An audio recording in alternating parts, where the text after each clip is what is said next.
Mei 13. Jumanne mwaka wa 2025. Wakristo bila Kristo. Wagalatia 2:20. Nimesulubiwa pamoja na Kristo, lakini ni hai, wala si mimi tena, bali Kristo yu hai ndani yangu, na uhai nilio nao sasa katika mwili, ninao katika imani ya Mwana wa Mungu, ambaye alinipenda akajitoa nafsi yake kwa ajili yangu. Lazima utafute majibu katika maisha yako yote. Ufunguo wa jibu lako la maisha yote hakuna lingine zaidi ya Injili. Injili ni Kristo anayeishi ndani yako wewe, ambaye ulikuwa amefungwa kwa dhambi na uharibifu wa Mwanzo 3:6 na 11 ulikusudiwa kifo. Kwa sababu watu wamepoteza umiliki wa Kristo, wameanguka ndani ya giza. Tatizo kubwa ni kwamba waumini wengi hawana Kristo ndani yao. Watu wa Kiyahudi ambao walijua tu Yahwe, Masihi na itikadi ya watu waliochaguliwa, kanisa la kwanza ambao walikosa Kristo, na kanisa la zama za kati ambalo lilimwabudu Mariamu, hawakuweza kushinda majanga na giza. Kwa hivyo, lazima ufikie hitimisho lako katika Kristo.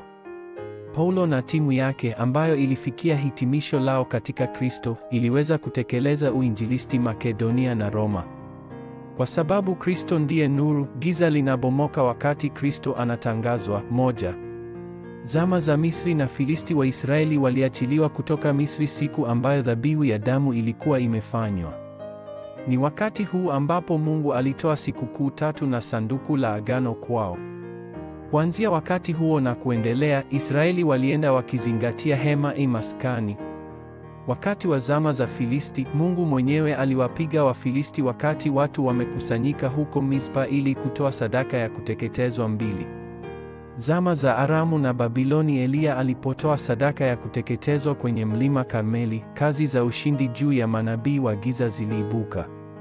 Wale ambao walikwenda kama mateka katika zama za Babeli walishikilia agano la Remnant na Isaya 7:14-3.